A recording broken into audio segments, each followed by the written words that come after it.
చూడు, మనకు chapter number 3 ఎంజైమ్స్లో మనకు ఇప్పుడు చూడాల్సింది ఏంటంటే టెరిటరీ స్ట్రక్చర్ యొక్క ప్రోటీన్ యొక్క టెరిటరీ స్ట్రక్చర్ని చూడాలన్నమాట యూట్యూబ్లో.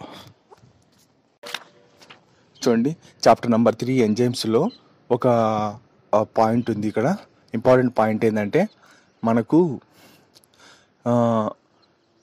ఏదంటే territory structure. So territory structure of the protein అనేది మనం చూసుకోవాలి.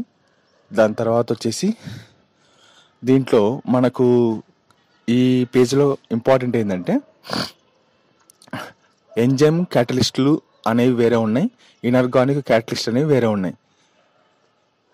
ఇనార్గానిక్ క్యాటలిస్ట్ ఏమవుతాయంటే హై టెంపరేచర్లోను హై ప్రెజర్లోను బాగా పనిచేస్తాయి అన్నమాట. అదే ఎంజైమ్ క్యాటలిస్ట్ అనేవి మాత్రం హై టెంపరేచర్స్లో డ్యామేజ్ అయిపోతాయి. గుర్తుపెట్టుకోండి, అది చెప్తున్నాడు. ఇంకోటి ఏమంటున్నాడు కింద హవెవర్ ఏమంటున్నాడంటే కొన్ని ఎంజైమ్స్ అనేటివి ఆర్గానిజమ్స్ నుంచి ఐసోలేట్ చేస్తారు. ఏ ఎంజైమ్స్ అయితే ఆర్గానిజమ్స్ నుంచి ఐసోలేట్ చేస్తారో అవి ఎక్స్ట్రీమ్ హై టెంపరేచర్లో స్టేబుల్గా ఉండి వాటి యొక్క క్యాటలిస్టిక్ పవర్ అనేది హై టెంపరేచర్లో కూడా అలాగే స్టేబుల్గా ఉండేటట్టు ఉంటాయన్నమాట. గుర్తుపెట్టుకోండి.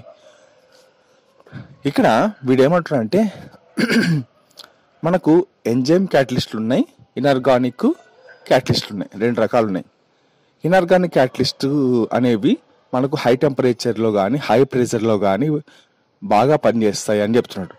ఎంజైమ్ క్యాటలిస్టులు మాత్రం హై టెంపరేచర్ అంటే ఏంది 40 degrees కంటే పైన ఉన్నాయనుకో అవి పని చేయకుండా వెళ్ళిపోతాయి అని చెప్తున్నాడు. కానీ ఇదే ఎంజైమ్స్కి కింద వాడు ఏం చెప్తున్నాడంటే ఎంజైమ్స్ అలా ఉన్నప్పటికీ కూడా కొన్ని ఎంజైమ్స్ ఏవి అంటే ఒక జీవి నుంచి ఐసోలేట్ చేసిన ఎంజైమ్స్ అనేటివి నార్మల్గా కూడా ఎక్స్ట్రీమ్ హై టెంపరేచర్లో స్టేబుల్గా ఉంటాయి. తర్వాత వాటి యొక్క క్యాటలిస్టిక్ పవర్ కూడా హై టెంపరేచర్స్లో అప్ టు 80 నుంచి 90 degrees సెల్సియస్లో ఈవెన్గా ఉంటాయి అని చెప్తున్నాడు. ఈవెన్గా ఇక్కడ హై టెంపరేచర్కి ఉదాహరణలు ఇచ్చినాడు. ఏదంటే హాట్ విండ్స్, తర్వాత sulphur springs. Hot vents, sulphur springs అని ఇస్తున్నాడు అనమాట. సో దీనికి ఉదాహరణగా ఏమి ఇచ్చినాడంటే మనకు ఒక ఆర్గానిజమ్స్ నుంచి ఎంజైమ్స్ ఏవైతే ఐసోలేట్ అవుతావో వాటి యొక్క ఇంపార్టెంట్ క్వాలిటీ ఏంటంట అంటే thermal stability. So thermal stability అనేది ఒక ఇంపార్టెంట్ క్వాలిటీ. ఎక్కడ థర్మోఫిలిక్ ఆర్గానిజమ్స్ నుంచి ఐసోలేట్ చేసిన ఎంజైమ్స్కి ఈ థర్మల్ స్టెబిలిటీ అనేది ఒక ఇంపార్టెంట్ క్వాలిటీ అంటున్నాడు. చూడండి, మళ్ళీ చెప్తాను. థర్మోఫిలిక్ ఆర్గానిజమ్స్ నుంచి ఐసోలేట్ చేసిన ఎంజైమ్స్ యొక్క ఇంపార్టెంట్ క్వాలిటీ ఏంటంటే థర్మల్ స్టెబిలిటీ. రైట్. ఇప్పుడు మళ్ళీ ఫస్ట్ నుంచి చూద్దాం. ఈ పేజీలో ఇంపార్టెంట్ ఏంటంటే ఆల్మోస్ట్ అన్ని ఎంజైమ్స్ ఆర్ ప్రోటీన్స్ అని చెప్తున్నాడు. ఇక్కడ మీకు ఒక విషయం చెప్తాను ఎంజైమ్స్ అనే దాని గురించి. మనకు నైట్రోజనేజ్ అనే ఎంజైమ్ ఉంది దేంట్లో, 2nd చాప్టర్లో. ఆ నైట్రోజనేజ్ అనేది ఒక ఎంజైమ్. అంటే నైట్రోజన్ ఫిక్సింగ్ బ్యాక్టీరియా ఉంటుంది, దాని లోపల ఫిక్సింగ్ బ్యాక్టీరియా లోపల నైట్రోజనేజ్ ఎంజైమ్ ఉంటుంది అనమాట. ఈ నైట్రోజనేజ్ ఎంజైమ్ యాక్చువల్గా డైరెక్ట్గా మాట్లాడితే లోపల ఏం స్ట్రక్చర్ ఉంటుంది అంటే మాలిబ్డినమ్ ఐరన్ అనే ఒక ప్రోటీన్ స్ట్రక్చర్ ఉంటుంది. సో ఇదంతా ఎందుకు చెప్తున్నా అంటే ఎంజైమ్స్ అండ్ ప్రోటీన్స్ అని గుర్తుపెట్టుకోవడానికి గుర్తుగా మనకు ఉపయోగపడే ఒకటి ఏంటంటే ఇప్పుడు నైట్రోజనేజ్ ఎంజైమ్ ఉంది, నైట్రోజన్ ఫిక్సింగ్ బ్యాక్టీరియా కడుపు లోపల నైట్రోజనేజ్ ఎంజైమ్ ఉంది కదా. అది ఏం చేస్తుంది మామూలుగా అంటే నైట్రోజన్ నుంచి అమోనియాగా కన్వర్ట్ చేస్తుంది నైట్రోజన్ ఎంజైమ్తో. ఆ నైట్రోజన్ ఎంజైమ్ని మనము ఒక మైక్రోస్కోప్లో చూస్తే మాలిబ్డినమ్ ఐరన్ అనే ప్రోటీన్ స్ట్రక్చర్ కనబడుతుంది ఇండైరెక్ట్గా. అంటే ఏంది molybdenum and iron protein structure, molybdenum and protein structure అనేది ఇండైరెక్ట్గా మనకి ఏంటిది అంటే ఇది ఏది నైట్రోజనేజ్. సో నైట్రోజన్ ఎంజైమ్ అన్నా కూడా మాలిబ్డినమ్ ప్రోటీన్ స్ట్రక్చర్ అనమాట. సో కాబట్టి దీన్ని ఈ ఉదాహరణ గుర్తుపెట్టుకొని మనం ఒక స్టేట్మెంట్ ఫామ్ చేయొచ్చు. టెక్స్ట్ బుక్లోకి వస్తే ఆల్ ఎంజైమ్స్ ఆర్ ప్రోటీన్స్ అని చెప్పొచ్చు. ఇంకోటి ఏంది, కొన్ని న్యూక్లిక్ యాసిడ్స్ ఉన్నాయంట, అవి ఎంజైమ్స్ మాదిరి పనిచేస్తాయి. దాంట్లోకి ఉదాహరణ రైబోజోమ్స్. ఉదాహరణ ఏంటంటే 23S RNA రైబోజోమ్స్ అనమాట. అది. ఇంకోటి ఏంటంటే, ఇప్పుడు ఎంజైమ్ ఉంది, ప్రోటీన్ మాదిరి ప్రైమరీ స్ట్రక్చర్ ఉంటుంది. దానికి ఏమని చెప్తారంటే amino acid sequence of A protein అని చెప్తున్నాడు. అదే ఎంజైము వేరే ప్రోటీన్ మాదిరి సెకండరీ స్ట్రక్చర్ ఆఫ్ ఉంటుంది, టెరిషరీ స్ట్రక్చర్ ఉంటుంది. సో ఇక్కడ అంత అర్థమైంది నాకు. ఈ పారాగ్రాఫ్లో ఇంకా చెప్పాల్సిన అవసరం ఏం లేదు. ఒకటి ఏంటంటే యూట్యూబ్లో చూడాల్సింది మనం టెరిషరీ స్ట్రక్చర్ ఆఫ్ ప్రోటీన్ లేకుంటే టెరిషరీ స్ట్రక్చర్ ఆఫ్ ది ఎంజైమ్ని సెర్చ్ చేయాలి. ఇది పారాగ్రాఫ్ 1 యొక్క కథ. చూడండి, మనకు చాప్టర్ నెంబర్ 3 ఎంజైమ్స్ చాప్టర్లో ఫస్ట్ పేజీ ఉంది కదా, ఏది దానికి పేజ్ నెంబర్ లేదు. దాంట్లోనే నేను ఒకటి చెప్తా చూడండి. వాడు ఏమంటాడంటే ఒక పాయింట్, ఒరే ఎంజైమ్స్ అనేటివి హై టెంపరేచర్కి డ్యామేజ్ అవుతాయి 40 degrees Celsius పైన. ఏంది, సాధారణంగా ఎంజైమ్స్ అనేటివి హై టెంపరేచర్కి డ్యామేజ్ అవుతాయి, అది కూడా 40 degrees పైన ఉంటాయని చెప్పేసి చెప్తాడనమాట. ఓకే, ఇంకో కింద ఏమంటాడు అంటే, ఒరే ఇంకా తిక్కముండ నా కొడుకులారా, ఓకే ఆర్గానిజమ్స్ నుంచి ఐసోలేట్ అయిన ఎంజైమ్స్ తీసుకుందాం. పైన ఎంజైమ్స్ గురించి చెప్పేసిన. ఇక్కడ ఏమంటున్నాడు, ఆర్గానిజమ్స్ నుంచి కొన్నిసార్లు ఆర్గానిజమ్స్ జీవుల నుంచి ఐసోలేట్ చేసిన ఎంజైమ్స్ ఉంటాయి కదా, అవి మాత్రము ఎక్స్ట్రీమ్ హై టెంపరేచర్లో కానీ, ఓకే తర్వాత వాటి యొక్క క్యారెక్టరిస్టిక్ పవర్ హై టెంపరేచర్లో, అది కూడా 80 degrees నుంచి 90 degrees Celsius ఉన్నప్పటికీ కూడా వాటి యొక్క క్యారెక్టరిస్టిక్ పవర్ అనేది అలాగే ఉంటుంది, ఎటువంటి మార్పు చెందదు, ఈవెన్గా ఉంటుంది అని చెప్తున్నాడు. ఇక్కడ హై టెంపరేచర్కి 2 ఉదాహరణలు ఇచ్చినాడు. ఏంటంటే hot vents and sulphur springs. Hot vents, sulphur springs. High టెంపరేచర్కి ఉదాహరణ హాట్ వెంట్స్, సల్ఫర్ స్ప్రింగ్స్ అనమాట. అది. ఇంకా కింద ఏమంటున్నాడు అంటే దీనికే ఉదాహరణ ఇచ్చినాడు. ఏంటి అంటే కొన్ని ఆర్గానిజమ్స్ నుంచి ఎంజైమ్స్ని ఐసోలేట్ చేస్తాం కదా, ఆ ఎంజైమ్స్కి ఉండాల్సిన అతి ముఖ్యమైన ఇంపార్టెంట్ క్వాలిటీ లక్షణం ఏంటంటే ముఖ్యమైన లక్షణం ఏంటంటే థర్మల్ స్టెబిలిటీ ఉంటుంది అంటున్నాడు. అంటే థర్మోఫిలిక్ ఆర్గానిజమ్స్ నుంచి ఐసోలేట్ చేసిన ఇటువంటి ఎంజైమ్స్కి ఉండే ముఖ్యమైన క్వాలిటీ ఏంటంటే థర్మల్ స్టెబిలిటీ అంటున్నాడు అనమాట. అది. ఇక్కడ అంతర్గతంగా దాగి ఉన్న పాయింట్ ఏంటంటే హై టెంపరేచర్స్ లో ఎంజైమ్స్ డీనేచర్ అవుతుంది అని చెప్పినాం. అది ఏంది, 40 degrees Celsius. అదొక క్వశ్చన్. మరి ఆర్గానిజమ్స్ నుంచి ఐసోలేట్ చేసిన ఎంజైమ్స్ అనేటివి ఏ టెంపరేచర్ వరకు కూడా వాటి యొక్క క్యారెక్టరిస్టిక్ పవర్ అనేది స్టెబిలిటీగా ఉంటుంది అని అడగవచ్చు. అంటే అప్ టు 80 degrees Celsius నుంచి 90 degrees Celsius అని చెప్పేసి మనం గుర్తు చేసుకోవాలా, రైట్. ఇంకో పాయింట్ ఏంటంటే సమ్ న్యూక్లిక్ యాసిడ్స్ అనేవి ఎంజైమ్స్ మాదిరి బిహేవ్ చేస్తాయి, వాటికి ఉదాహరణ ఏంది అంటున్నాడు. Okay, some nucleic acids behave like ఏ ఎంజైమ్స్. అంటే నైట్రోజనైజ్ ఎంజైమ్ కడుపు లోపల మాల్బిడినం ప్రోటీన్ ఉన్నట్టు ఆల్ ఎంజైమ్స్ అండ్ ప్రోటీన్స్కి ఉదాహరణ అవుతుంది. ఇక్కడ ఏమంటున్నాడు, న్యూక్లిక్ యాసిడ్స్ అని తెలుసు కదా, RNA DNA. అటువంటి సమ్ న్యూక్లిక్ యాసిడ్స్ అనేటివి మనకు ఎంజైమ్స్ మాదిరి ఏమవుతుంది అంటే బిహేవ్ చేస్తాయి అంటున్నాడు. దానికి example ribozymes. So example 23S RNA అనమాట. 23S RNA అది గుర్తుపెట్టుకోండి, రైట్. ఇక్కడ నేను ఇంకా కన్ఫ్యూజ్ అయ్యే పాయింట్ ఏంటంటే ఈ పేజీలో అంత అర్థమైంది, ఇంకేం అవసరం లేదు.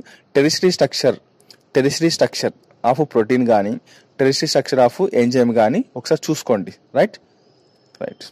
అంతే.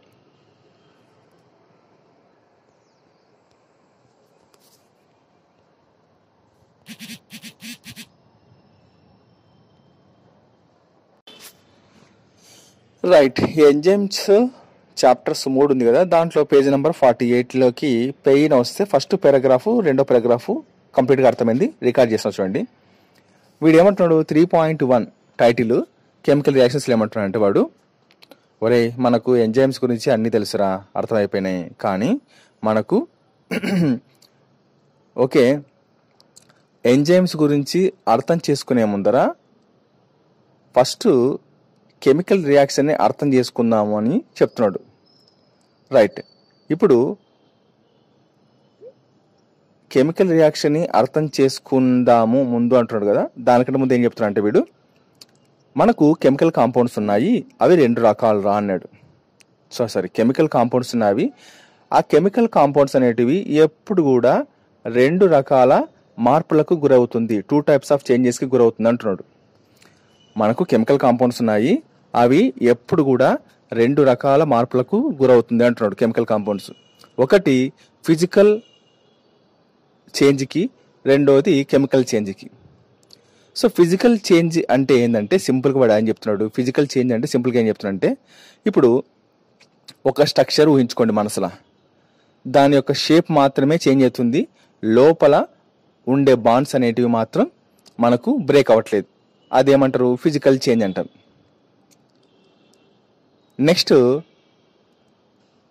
నెక్స్ట్ ఇంకొక అనేదర్ ఫిజికల్ ప్రాసెస్కి ఒక ఎగ్జాంపుల్ ఇచ్చినాడు. సో ఫిజికల్ ప్రాసెస్ అనేది 2 విధాలు జరుగుతుంది. ఏదంటే షేప్ మాత్రం చేంజ్ అవుతుంది, లోపల మాత్రం బాండ్ మాత్రం బ్రేక్ అవ్వవు అనమాట. రెండోది ఏంటంటే దాంట్లోనే ఫిజికల్ ప్రాసెస్లోనే change in the state of మ్యాటర్కి మారిపోతుంది. అంటే ఎట్లాగంట ఐస్ అనేది వాటర్గా మారడం, లేకుంటే వాటర్ అనేది వేపర్గా మారడం, ఇది 2 కూడా ఫిజికల్ చేంజే, గుర్తుపెట్టుకోండి అని చెప్తున్నాడు. నెక్స్ట్ కెమికల్ కాంపౌండ్లో అనేటివి 2 రకాల మార్పులకు 2 types ఆఫ్ చేంజెస్కు 2 types ఆఫ్ చేంజెస్కి వెళ్ళిపోతాయి కదా. వెళ్ళిపోయినప్పుడు ఫస్ట్ది మనకు ఒకటి అర్థమైంది, ఏమని ఫిజికల్ చేంజెస్ అర్థమైంది. రెండవది ఏంటంటే కెమికల్ రియాక్షన్స్ చూద్దాం. సో ఇక్కడ ఏమంటున్నాడు అంటే when bonds are broken and new bonds are formed during transformation అన్నాడు. ఎప్పుడైతే కెమికల్ కాంపౌండ్ లోపల ఉన్న బాండ్స్ అనేవి బ్రోకెన్ అయినప్పుడు కొత్త బాండ్లు అనేవి ఏర్పడతాయి. ఎప్పుడు ఏ పరిస్థితుల్లో అంటే డ్యూరింగ్ ట్రాన్స్ఫర్మేషన్ మనకు ఒక విషయం అర్థం కావాలి. ట్రాన్స్ఫర్మేషన్ అంటే ఏంటంటే ఒక కాంపౌండ్ అనేది ఒక రూపం నుంచి ఇంకో రూపంకి మారుతున్నప్పుడు దాన్ని ఏమంటారంటే ట్రాన్స్ఫర్మేషన్ అంటారు. అంటే ఒక కెమికల్ కాంపౌండ్ ఇంకొక రూపం నుంచి ఇంకొక రూపంకి అంటే వేరే ఒక రూపంకి మారేటప్పుడు దాని ట్రాన్స్ఫర్మేషన్ అన్నప్పుడు అప్పుడేమైతే ఖచ్చితంగా ఏం కావాలా, దాని లోపల ఉండే బాండ్స్ బ్రోకెన్ అయిపోయి కొత్త బాండ్ ఏర్పడినప్పుడు కొత్త కెమికల్ కాంపౌండ్ ఏర్పడుతుంది. దానిని ఏమంటారంటే కెమికల్ రియాక్షన్ అంటారు. దీనిని కెమికల్ రియాక్షన్ అంటారు కదా. ఈ కెమికల్ రియాక్షన్నే 2 రకాలు ఉంది. ఇప్పుడు నేను ఏదైతే చెప్పినానో అది ఏ రియాక్షన్ కిందకి వస్తుంది అంటే ఇన్ఆర్గానిక్ కెమికల్ రియాక్షన్ కిందకి వస్తుంది, గుర్తుపెట్టుకోండి. అంటే ట్రాన్స్ఫర్మేషన్ టైంలో బాండ్స్ ఉన్న బాండ్స్ అన్నీ పగిలిపోయి కొత్త బాండ్స్ ఏర్పడి కొత్త మార్పుతో ఆ కెమికల్ బాండ్ ఏర్పడితే దాన్ని కెమికల్ రియాక్షన్ అంటారు. ఈ కెమికల్ రియాక్షన్ని ఇన్ఆర్గానిక్ కెమికల్ రియాక్షన్ని అంటారు. ఇంకో రియాక్షన్ ఉందండి ఆర్గానిక్ కెమికల్ రియాక్షన్. మరి ఆర్గానిక్ కెమికల్ రియాక్షన్ అంటే ఏంటి అని మనకు డౌట్ రావచ్చు. ఏమంటారు అంటే వాడు ఆర్గానిక్ అంటే గుర్తుపెట్టుకోండి, మనం చాప్టర్ నెంబర్ 2లో చదివినాం. ప్లాంట్లో అమోనియా ఉంటుంది, అమోనియా ఎక్కువ కాలం ఉందనుకో అది చనిపోతుంది. కాబట్టి ప్లాంట్ తనలో ఉండే అమోనియంని ఆర్గానిక్ ఫామ్ ఆఫ్ నైట్రోజన్గా మారుస్తుంది. అంటే ఏంది, అమైనో యాసిడ్స్ కానీ లేకోకుంటే ప్రోటీన్స్లో కానీ లేకోకుంటే హార్మోన్స్, పిగ్మెంట్స్ రకరకాలుగా ఉంటాయి అనమాట. వీటన్నింటి ఏమంటారంటే నైట్రోజన్ యొక్క ఆర్గానిక్ ఫామ్స్. అమోనియాలో నైట్రోజన్ ఉంటుంది కదా, ఆ నైట్రోజన్ యొక్క ఆర్గానిక్ ఫామ్స్. లేకపోతే దానికి ఇంకో పేరు ఆర్గానిక్ ఫామ్ ఆఫ్ నైట్రోజన్ అని కూడా అంటారు. సో అట్లాగా ప్లాంట్లో జరిగే ప్రతి ఒక్క మార్పు కూడా అది ఆర్గానిక్ కాంపౌండ్ కిందకి వస్తుంది. కాబట్టి వీడు ఇక్కడ ఇంత చెప్తున్నాడు. ఏమని అంటే ఆర్గానిక్ కెమికల్ రియాక్షన్ అంటే ఏం లేదు, స్టార్చ్ని హైడ్రలైజ్ చేస్తే అది గ్లూకోజ్గా మారుతుంది. అంటే ఏంది, ప్లాంట్లో ఉండే కాంపౌండ్ గురించి వీడు మాట్లాడేది అట్ట అనమాట. సో ప్లాంట్లో ఉండే ప్రతి ఒక్కటి కూడా ఆర్గానిక్ కిందకి వస్తుంది. ఎందుకు, నైట్రోజన్ రూపంలో ఉన్న ఆర్గానిక్ ఫామ్స్ రకరకాలు ఉన్నాయి. దీంట్లో ఇది ఒక రకం అనమాట. అందుకే ప్లాంట్లో జరిగే ప్రతి ఒక్క పిండి పదార్థాల మార్పులు కానీ గ్లూకోజ్ కానీ అవన్నీ కూడా ఆర్గానిక్ కెమికల్ రియాక్షన్ కిందకి వస్తుంది. రైట్. సో దానికి ఎగ్జాంపుల్ ఏంది, ఆర్గానిక్ కెమికల్ రియాక్షన్కి hydrolysis of starch into glucose. మనం స్టార్చ్ను హైడ్రాలసిస్ అంటే స్టార్చ్ యొక్క హైడ్రాలసిస్ ఏమవుతుంది అంటే స్టార్చ్ను మనం హైడ్రాలైజ్ చేసినామనుకో అదేమవుతుంది, గ్లూకోజ్గా మారుతామట. ఇది దేనికి ఉదాహరణ అంటే ఆర్గానిక్ కెమికల్ రియాక్షన్. ఆర్గానిక్ అంటే ఏం లేదు, ప్లాంట్లో జరిగే ప్రతి ఒక్క మార్పు అనేది ఆర్గానిక్. ప్లాంట్లో జరిగే ప్రతి ఒక్క మార్పు ఆర్గానిక్ అనమాట. ఆర్గానిక్ ఎందుకంటారంటే నైట్రోజన్ ఉంటుంది ప్లాంట్లో. ఏదైనా ఫుడ్ కావచ్చు, దాంట్లో జరిగే కెమికల్ రియాక్షన్ కావచ్చు, అన్ని ఆర్గానిక్ కిందకి వస్తాయి. ఆర్గానిక్ ఫార్మ్ ఆఫ్ నైట్రోజన్ అని మనం సెకండ్ చాప్టర్ చదువుకున్నాం. ఓకే, మరి ఇన్ఆర్గానిక్ కెమికల్ రియాక్షన్ ఎందుకంటున్నానంటే పైన చూడండి, BaOH2 + H2SO4 BaSO4 + 2H2 ఉంది. అది ఏంది? ఇన్ఆర్గానిక్. అది ఎందుకు అలా అవ్వదు అని అంటే అదొక కారణం చెప్పొచ్చు. Right. Next, the rate of physical are chemical process refers to the amount of product formed per unit time అన్నాడు. అంటే ఒక రేట్ ఆఫ్ ఫిజికల్ ప్రాసెస్ కావచ్చు, రేట్ ఆఫ్ కెమికల్ ప్రాసెస్ కావచ్చు. అది ఎలాగైతే product formed per unit time అంటే ఏంది? ఒక సెకండ్కి ప్రోడక్ట్ అమౌంట్ ఎంత ఫామ్ అవుతుంది అని చెప్తున్నాడు. దీన్ని సింపుల్ చెప్తాం. అది ఫిజికల్ ప్రాసెస్ అయినా కావచ్చు, కెమికల్ ప్రాసెస్ అయినా కావచ్చు. ఇప్పుడు మనకు ఒక సెకండ్కి ఎంత అమౌంట్ ఆఫ్ ప్రోడక్ట్ అనేది ఏర్పడుతుంది, అది ఫిజికల్ ప్రాసెస్లో అయినా కావచ్చు, కెమికల్ ప్రాసెస్లో అయినా కావచ్చు అని చెప్తున్నాడు. అంతే. దీని కింద ఒకటి ఉంది, rate is equal to α/P/α/T. P అంటే ప్రోడక్ట్, T అంటే టైం అనమాట. రేట్ అంటే ఏంది? Rate of physical process. So rate of physical process is equal to amount of product formed per unit time. అదే రేట్ ఆఫ్ కెమికల్ ప్రాసెస్కి రెండోది అంటే rate of product is amount of product formed per unit time. So రెండు formulas వస్తాయి ఇక్కడ అనమాట. అది. So ఇది నేను ఇప్పుడు చెప్పేది అంటే ఫస్ట్ పారాగ్రాఫ్, రెండో పారాగ్రాఫ్ రికార్డ్ చేస్తున్నాను. తర్వాత మళ్ళీ చదివి 3, 4 పారాగ్రాఫ్లు రికార్డ్ చేస్తాను. రైట్. సో మూడో పారాగ్రాఫ్ కిందకి వస్తే ఏమనుందంటే మనకు రేట్ అనేది వెలాసిటీగా మారుతుంది ఎప్పుడు? If the direction is specified. ఇది మనకు తెలుసు, అంతే కదా. ఒక రేట్ అంటే ఏంది ఇక్కడ అంటే rate of physical process, rate of chemical process. Rate of physical ప్రాసెస్కి ఫార్ములా ఏంది అంటే amount of product formed per unit time. Rate of chemical ప్రాసెస్కి ఫార్ములా ఏంటంటే amount of product formed by per unit time. రెండు formulas వస్తాయి. ఇక్కడ ఈ rate అనేది వెలాసిటీగా మనం పిలుస్తాం ఎప్పుడంట? If the direction is specified. ఒక డైరెక్షన్ అనేది స్పెసిఫిక్గా తెలిసినప్పుడు. ఓకే, ఇప్పుడు rate of physical processes, rate of chemical process అనేది దేని ద్వారా మనకు ప్రభావితం చెందుతాయంటే బై టెంపరేచర్ ద్వారా జరుగుతాయని చెప్తున్నాడు. అంతే కదా. ఇప్పుడు ఎంజైమ్స్ చాప్టర్స్లో మనకు మాట్లాడేది ఏంటంటే ఎంజైమ్స్ ఎప్పుడు కూడా టెంపరేచర్కి అవి సెన్సిటివ్గా ఉంటాయి కాబట్టి టెంపరేచర్ గురించి మాట్లాడుతున్నాడు వాడు. అది అంటే మనను నిదానంగా టెంపరేచర్ సైడు తెలుసుకున్నట్టు చేస్తున్నాడు. ఎంజైమ్స్కి టెంపరేచర్కి పోలికలు ఉన్నాయి. అంటే ఇవంతా నేను జనరల్ చెప్తున్నాను, పోలికలు ఉన్నాయి కాబట్టి అనమాట. So rate of physical process అయినా కావచ్చు, రేట్ ఆఫ్ కెమికల్ ప్రాసెస్ అయినా కావచ్చు, టెంపరేచర్ ద్వారా ఇన్ఫ్లుయెన్స్ చేయబడతాయి ఈ రెండు కూడా. అర్థమవుతుందా? రేట్ ఆఫ్ ఫిజికల్ ప్రాసెస్ అయినా, రేట్ ఆఫ్ కెమికల్ ప్రాసెస్ అయినా కూడా ఈ రెండు దేని వల్ల ప్రభావితం చెందుతాయంటే టెంపరేచర్ వల్ల అవుతాయని చెప్తున్నాడు. అంటే వాడు ఏమంటున్నాడు? అమాంగ్ అదర్ ఫ్యాక్టర్స్ అన్నాడు. అంటే ఎన్నో ఫ్యాక్టర్స్ ఉన్నాయి మన దగ్గర. ఎన్నో ఫ్యాక్టర్స్ ఉన్నాయి.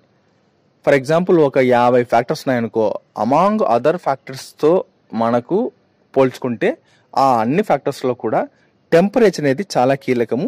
సో టెంపరేచర్ ద్వారానే మనకు రేట్ ఆఫ్ ఫిజికల్ ప్రాసెస్ కానీ, రేట్ ఆఫ్ కెమికల్ ప్రాసెస్ కానీ మనకు ఇన్ఫ్లుయెన్స్ చేయబడుతుంది. టెంపరేచర్ అనేది ఈ రెండు ప్రాసెస్ని ఇన్ఫ్లుయెన్స్ చేస్తుందని చెప్తున్నమాట. అది ఇక్కడ ఒక తమ్మురులు ఉందంట. కిందకు వస్తే ఒక తమ్మురులు ఏంటంటే ఆ తమ్మురులు బాగానండి. రేట్ ఆఫ్ ఫిజికల్ ప్రాసెస్ అయినా కావచ్చు, రేట్ ఆఫ్ కెమికల్ ప్రాసెస్ అయినా కావచ్చు. ఇక్కడ రేట్ అన్నాడు. అదేంటంటే రేట్ డబుల్స్ ఆర్ డిక్రీస్, అంటే డబుల్ అన్నా కావచ్చు లేదా డిక్రీజ్ అన్నా కావచ్చు. For every 10 degrees Celsius change in either direction. ఇక్కడ డైరెక్షన్స్ ఒకటే డైరెక్షన్ చెప్పలేదు, అది కిందికైనా కావచ్చు, డైరెక్షన్ పైకైనా కావచ్చు, ఇన్ ఎదర్ డైరెక్షన్స్ అంటే. అది అర్థమైంది అనుకుంటా. అరే ఏం లేదురా, సింపుల్గా ఇప్పుడు రేట్ ఆఫ్ ఫిజికల్ ప్రాసెస్ అయినా, రేట్ ఆఫ్ కెమికల్ ప్రాసెస్ అయినా మనకు పెరగొచ్చు, తగ్గొచ్చు. అది ఎట్లా? ఫర్ ఎవరీ 10 డిగ్రీ సెల్సియస్కి అది దాని యొక్క చేంజ్ అనేది కిందికైనా పోవచ్చు లేకుంటే పైకైనా పోవచ్చు అని చెప్తున్నాం అంట. అది వాడు చెప్పేది, రైట్. సో నెక్స్ట్కి వచ్చేస్తే ఇంకోటి చెప్తున్నాడు చూడండి, సేమ్ బట్ అన్కాటలైజ్డ్ రియాక్షన్స్ అనేది ఇది ఒకటే పదం గుర్తుపెట్టుకోండి. సేమ్ బట్ అన్కాటలైజ్డ్ రియాక్షన్ అంటే సేమ్ పదం. వాడు ఏం లేదబ్బా, ఎంజైమ్స్ ఇప్పుడు ఒక రియాక్షన్ జరుగుతుంది, ఎంజైమ్స్ వేసి చూడు, ఇంకో రియాక్షన్ జరుగుతుంది, ఎంజైమ్స్ లేకుండా చూడని చెప్తున్నాడు అంతే ఆ సెంటెన్స్లో. అది మనకు అర్థమైపోతుంది ఈజీగా చదివితే. ఎంజైమ్స్ లేకుండా రియాక్షన్ని అబ్జర్వ్ చేయండి, ఎంజైమ్స్ ఉన్నవి చూడండి అంటున్నాం అనమాట. అందుకే వాడు ఏమంటున్నాడంటే ఎంజైమ్స్ ఉన్న రియాక్షన్స్ క్యాటలైజ్ అవుతాయి వెరీ ఫాస్ట్గా, దేంతో పోల్చుకుంటే higher than the same but uncatalysed reaction.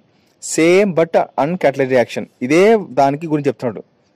Same అంటే అన్కాటలైజ్డ్ రియాక్షన్కి సేమ్గా ఉండేదాన్ని. ఇదంతా ఒకటే sentence, same but uncatalysed reaction, right. So ఇంకోటి ఏంటంటే carbon dioxide plus water carbonic acid అన్నాడు. అంటే carbon dioxide plus water carbonic acid అంటే ఇది ఇంపార్టెంట్ బిట్. దీన్ని ఏ కొనలో ఆలోచించాలి మనం? కార్బన్ డైఆక్సైడ్ అనేది వాటర్తో కలిసినప్పుడు మనకు ఏర్పడే యాసిడ్ ఏంటి అని అంటాడు. కార్బన్ డైఆక్సైడ్ అనేది వాటర్తో కలిసినప్పుడు ఏర్పడే యాసిడ్ ఏంటి అంటే carbonic acid. So CO2 plus H2O is equal to H2CO3 దీని యొక్క ఎంజైమ్స్ కూడా important. Carbonic anhydrase, carbonic కెన్ ఇచ్చినాడు ఇక్కడ, కెన్ హైడ్రేస్ ఇంపార్టెంట్. నాకు కూడా ఆశ్చర్యమే ఏమనంటే, ఇప్పుడు ఒక కార్బన్ డైఆక్సైడ్ కావచ్చు, ఒక వాటర్ కావచ్చు. కార్బన్ డైఆక్సైడ్ గాల్లో ఉంటుంది, వాటర్ ఏమో నీళ్ళలో ఉంటుంది, లేకుంటే తేమలో ఉంటుంది. కాలం అయితే మనకి ఏం యాసిడ్ అవుతుంది? కార్బోనిక్ యాసిడా? నిజంగా నాకు కూడా తెలియదు. ఈ చాప్టర్ చదువుతుంటే నాకు అర్థమైంది కార్బోనిక్ యాసిడ్ అనేది ఫామ్ అవుతుంది. అది రైట్. ఇంతటితో మనకు థర్డ్ పారాగ్రాఫ్ కూడా కంప్లీట్గా ఎక్స్ప్లెనేషన్ అయిపోయింది. చూడండి, మూడో పారాగ్రాఫ్లో ఏముందంటే, ఇప్పుడు ఎంజైమ్ లేకోకుండా రియాక్షన్ జరిగింది అనుకో, అది స్లో జరుగుతుంది అని చెప్తున్నాడు. ఎలా అంటే ఇప్పుడు ఒక గంటకు వచ్చేసి 600 molecules of H2CO3 being formed in 1 hour. ఒక గంటకి 600 molecules of carbonic acid form అవుతుంది ఎంజైమ్ లేకుండా అయితే. అదే ఎంజైమ్ ఉందనుకో, ఎంజైమ్ కూడా ఎక్కడ ఉంటుందంట? సైటోప్లాజం ఉంటుంది. ఆ ఎంజైమ్ పేరు ఏంటంటే కార్బోనిక్ ఎన్హైడ్రేజ్. ఇది ఉందనుకో, ఒక సెకండ్కి వచ్చేసి 6 లక్షల మాలిక్యూల్స్ అనేది తయారు చేస్తుంది అంటున్నాడు. తర్వాత మనకు ఇంకోటి ఇచ్చినాడు, ఒక ఎంజైమ్ ఉండడం వల్ల రియాక్షన్ రేట్ అనేది 10 మిలియన్ టైమ్స్ అనేది పెరుగుతుందని చెప్పినాడు. మూడో పాయింట్. ఇంకోటి ఏంటంటే కెమికల్ రియాక్షన్ అన్నా మెటబాలిక్ రియాక్షన్ అన్నా ఒకటే. గుర్తుపెట్టుకోండి, మనకు ఒక విషయం గుర్తు రావాలా. కెమికల్ రియాక్షన్ అంటే ఏంది? సర్వసాధారణంగా మనకు ఎలా తెలుస్తుంటుంది అంటే, చూస్తూ ఉంటాం మనం, కెమికల్స్ జరుగుతున్నప్పుడు దాని కెమికల్ రియాక్షన్ అని తెలిసిపోతుంది. కానీ మన బాడీలో జరిగేటివన్నీ ఏంటివి? Metabolic reactions. అంటే లోపల కెమికల్ రియాక్షన్ జరుగుతుంటాయి కదా ఇండైరెక్ట్గా. కాబట్టి కెమికల్ రియాక్షన్ అన్నా మెటబాలిక్ రియాక్షన్ అన్నా ఒకటే అని గుర్తుపెట్టుకోవాలి. ఇప్పుడు ఈ కెమికల్ రియాక్షన్కి మెటబాలిక్ రియాక్షన్స్ అనేవి జరుగుతూ ఉంటాయి కదా. ఇప్పుడు పేజీలో ఇప్పుడు ఇదే చాప్టర్ మనకు రెస్పిరేషన్ చాప్టర్లో గ్లైకాలసిస్ ఫ్లో చార్ట్ తీసుకుంటే గ్లైకాలసిస్ని బాగా మనం చూస్తే అవి ఏముంటాయి? మల్టిపుల్ స్టెప్ కెమికల్ రియాక్షన్స్ ఉంటాయి కదా. అవి ఒక ఎంజైమ్తోనే రియాక్ట్ అవుతున్నాయా ఒక కెమికల్ నుంచి ఒక కెమికల్కి? ఇప్పుడు ఒక రూపం నుంచి ఇంకో రూపంకి ఒక సేమ్ ఎంజైమ్ కాంప్లెక్స్ అనేది జరుగుతుంది. అంటే ఒకటే ఎంజైమ్తో అంతా రియాక్షన్ అంతా జరిగిపోతుంది. లేకపోతే ఆ మొత్తం మెటబాలిక్ రియాక్షన్స్ అన్నీ జరగాలనుకుంటే 10 రకాల లేకుంటే డిఫరెంట్ ఎంజైమ్స్ సహాయంతో జరుగుతుంది. సో వీటిని ఏమంటారు అంటే మెటబాలిక్ పాత్వే అంటారు అని చెప్తున్నమాట. సో మెటబాలిక్ పాత్వేకి ఎగ్జాంపుల్ ఏంటంటే ఒక గ్లైకాలసిస్ ఫ్లో చార్ట్. అది గుర్తుపెట్టుకోండి. దాంట్లో ఒక ఎంజైమ్స్తో అయినా జరగవచ్చు, లేదా డిఫరెంట్ ఎంజైమ్స్తో అయినా కూడా మొత్తం పని జరిగిపోవచ్చు. నెక్స్ట్ పేజ్ నెంబర్ 49కి వస్తే ఇంపార్టెంట్ ఏంటంటే ఎగ్జాంపుల్ ఇక్కడ ఇచ్చినాడు. ఫస్ట్ బిట్ ఏంటంటే ఒక గ్లూకోజ్ మాలిక్యూల్కి ఎన్ని మాలిక్యూల్స్ ఆఫ్ పైరువిక్ యాసిడ్ కావాలి అని అడుగుతాడు. 2 molecules of pyruvic acid. 2 molecules of pyruvic యాసిడ్కి ఎన్ని గ్లూకోజ్ మాలిక్యూల్స్ తయారవుతాయని అంటాడు. 1 గ్లూకోజ్ మాలిక్యూల్ తయారవుతుంది. గ్లూకోజ్ మాలిక్యూల్ యొక్క ఫార్ములా ఏంది అని అంటాడు. C6H12O6. పైరువిక్ యాసిడ్ యొక్క ఫార్ములా ఏంది అంటాడు. C3H4O3. ఓకే, ఇప్పుడు ఇంకో బిట్ ఏంటంటే గ్లూకోజ్ ఆక్సిజన్తో కలిసినప్పుడు మనకు డాష్ అంటే డాష్ ఫామ్ అవుతాయని చెప్తాడు. ఏంది? Pyruvic acid plus water form అవుతుంది అది. సో ఇన్ని రకాల క్వశ్చన్స్ ఉన్నాయి, గుర్తుపెట్టుకోండి. పేజ్ నెంబర్ 49లో ఉండే ఎగ్జాంపుల్లో. ఇంకోటి ఏంటంటే వాడు ఏమంటున్నాడు, పైన సోది అంతా వారి గ్లైకాలసిస్ ఉంది, గ్లైకాలసిస్ అనేది పైరువిక్ యాసిడ్గా తయారవుతుంది. దానికి ఎన్ని రకాల ఎంజైమ్స్ కావాలా? 10 రకాల ఎంజైమ్స్ అనేవి కావాలంటున్నాడు. ఇది కూడా బిట్టే. ఒక గ్లూకోజ్ అనేది పైరువిక్ యాసిడ్గా మారాలనుకుంటే ఎన్ని రకాల డిఫరెంట్ ఎంజైమ్స్ కావాలి అంటాడు. ఏంటంటే 10 డిఫరెంట్ టైప్స్ ఆఫ్ ఎంజైమ్స్ కావాలని చెప్పేసి అంటాడు అన్నమాట. రైట్. నెక్స్ట్ ఇంకా అంతా సోది. కిందకు వస్తే ఇప్పుడు స్కెలిటన్ మజిల్ ఉంది. మన స్కెలిటల్ మజిల్ అంటే మన బాడీ. స్కెలిటల్ మజిల్ అంటే ఏంది? మన బాడీ. మన బాడీలో అండర్ ఎనరోబిక్ కండిషన్స్లో ఉందనుకో, అంటే మన స్కెలిటల్ మజిల్ అనేది అండర్ ఎనరోబిక్ కండిషన్స్, ఆక్సిజన్ అందుకోకుందనుకో మన శరీరంలో లాక్టిక్ యాసిడ్ ఫామ్ అవుతుంది. అదే ఇన్ అవర్ స్కెలిటల్ మజిల్, మన స్కెలిటల్ మజిల్లోనే నార్మల్ ఎరోబిక్ కండిషన్స్ ఉన్నాయనుకో ఏమవుతుంది? పైరువిక్ యాసిడ్ ఫామ్ అవుతుంది. మనకి డౌట్ రావచ్చు, మన బాడీలో పైరువిక్ యాసిడ్ ఫామ్ అవుతా అంటే ఎస్, పైరువిక్ యాసిడ్ ఫామ్ అవుతుంది అట్లా. ఇంకోటి ఫర్మెంటేషన్ అప్పుడు ఈస్ట్లో ఫర్మెంటేషన్ జరిగేటప్పుడు మనకు ఇథనాల్ అంటే ఆల్కహాల్ ఫామ్ అవుతుంది అని చెప్తున్నాడు.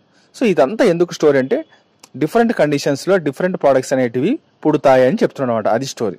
సో ఇంతటితో 49 పేజీ మనకు 3.1 కెమికల్ రియాక్షన్ అనే హెడ్డింగ్ లైన్ మొత్తం కంప్లీట్ అయింది. మనకు ఫ్రీ టైంలో నోట్స్ రాసుకుంటే మంచిది. ఓకే, ఇంతవరకు ఇది అయిపోయినట్టే చాప్టర్. Okay, right. యా, చూడండి, ఇప్పుడు మనకు ఈ చాప్టర్లో మనకు పేజ్ నెంబర్ 49 ఉంది కదా. పేజ్ నెంబర్ 49లో మనకు టాపిక్ వచ్చేసి 3.2. వీడేమంటాడు అంటే how do enzymes bringing about such high rate of chemical conversions అన్నాడు. అంటే how do enzymes bring about such high rates of chemical conversions అంటే ఏంటంటే ఇటువంటి ఎంజైమ్స్ అనేటివి మనకు కెమికల్ కన్వర్షన్స్లో హై రేట్స్ని ఎలా తీసుకురాగలుగుతాయి అనేది ఇక్కడ టాపిక్. సో ఇక్కడ ఫస్ట్ సెంటెన్స్ ఏమంటారు అంటే so understand these we should study enzymes a little more. So ఇది మనం అర్థం చేసుకోవాలనుకుంటే ఎంజైమ్స్ ఇంకా కొంచెం స్టడీ చేయాల్సి వస్తుంది అని చెప్తున్నాడు. So we have already understood the idea of the active site. So ముందు చదివిన టాపిక్స్లో మనకు యాక్టివ్ సైట్ గురించి ఆల్రెడీ మనకు అర్థమైంది అని చెప్పేస్తున్నాడు. Next the chemical or metabolic conversion refers to reactions అన్నాడు. అంటే ఏంది? ఇక్కడ మీకు ఒక విషయం అర్థం కావాలి. కెమికల్ రియాక్షన్ అన్నా మెటబాలిక్ రియాక్షన్ అన్నా రెండు ఒకటే.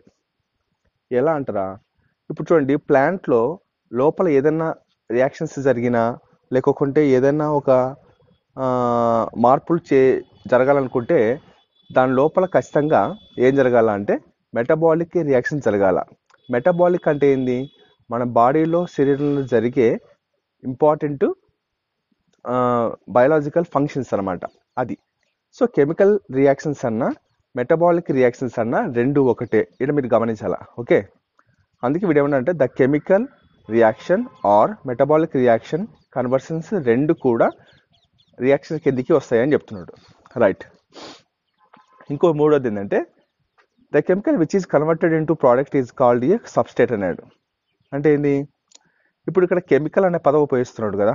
కెమికల్ అనే పదం ఉపయోగించినప్పుడు ఇక్కడ దేని గురించి చెప్తున్నాడు అంటే సబ్స్ట్రేట్ గురించి చెప్తున్నాడు. ఈ సబ్స్ట్రేట్ అనేది ఏ విధంగా కన్వర్ట్ అవుతుంది అంటే ప్రోడక్ట్